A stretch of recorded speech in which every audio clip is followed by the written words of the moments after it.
Mesdames et messieurs, je voudrais vous dire que le choix porté sur la Damawa pour accueillir cette cérémonie nationale de lancement solennel du budget de l'État et des autres entités publiques, ce choix n'est ni anodin ni circonstanciel. Il traduit la volonté ferme et constante du président de la République, son Excellence M. Paul Biya, de promouvoir un développement équilibré du territoire national en reconnaissant à chaque région sa place, son rôle et sa contribution spécifique à l'édification du Cameroun émergent auquel nous aspirons collectivement. Région de transition et de convergence. La Damawa constitue un véritable trait d'union entre le septentrion et les régions méridionales de notre pays. La Damawa est à la fois un espace de brassage humain et culturel, un carrefour économique stratégique et, surtout, un pilier majeur de la souveraineté alimentaire nationale.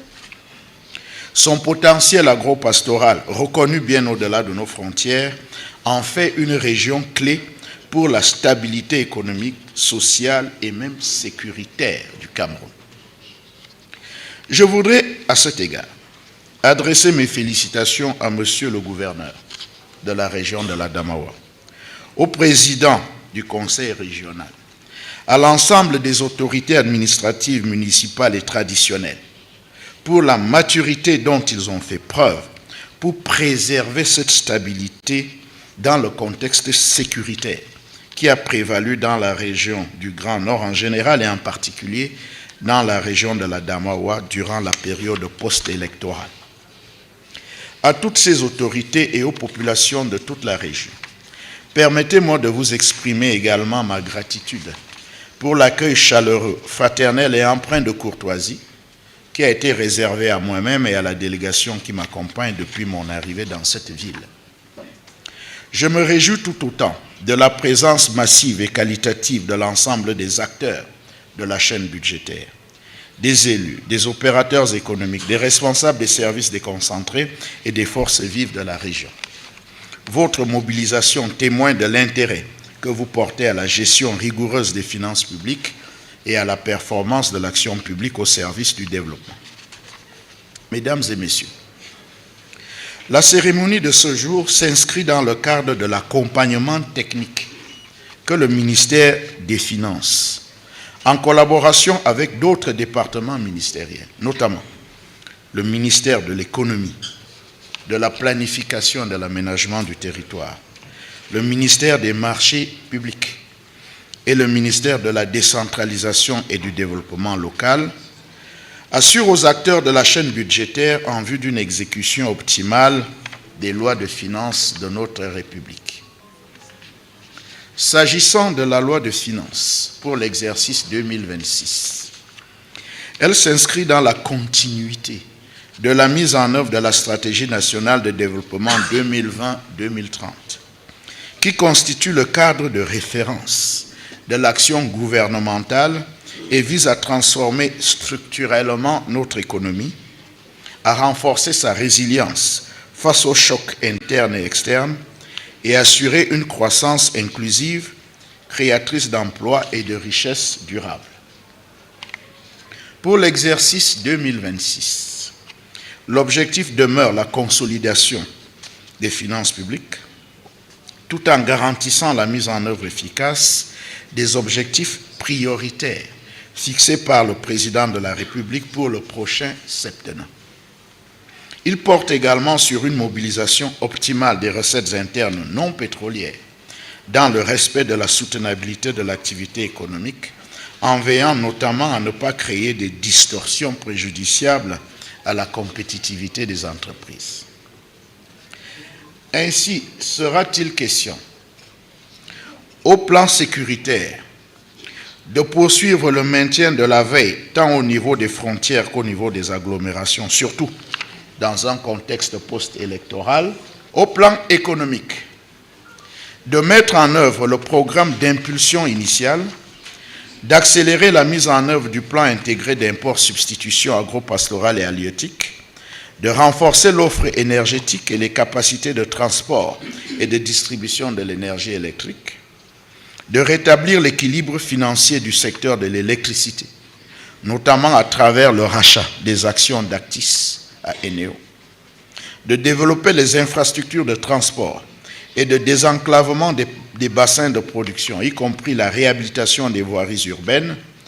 de poursuivre la reconstruction des régions du nord-ouest, du sud-ouest et de l'extrême nord et de lutter contre les changements climatiques. Au plan social, d'intensifier la formation technique et professionnelle, de poursuivre la veille sanitaire pour se prémunir contre les épidémies et les pandémies, de relever le plateau technique des structures hospitalières, d'accroître l'offre d'infrastructures scolaires au niveau local, de préserver le pouvoir d'achat des ménages vulnérables, d'intensifier le projet filets sociaux, de promouvoir les approches à haute intensité de main-d'œuvre, notamment en faveur des femmes et des jeunes, et de poursuivre la mise en œuvre des engagements contenus dans la politique nationale genre.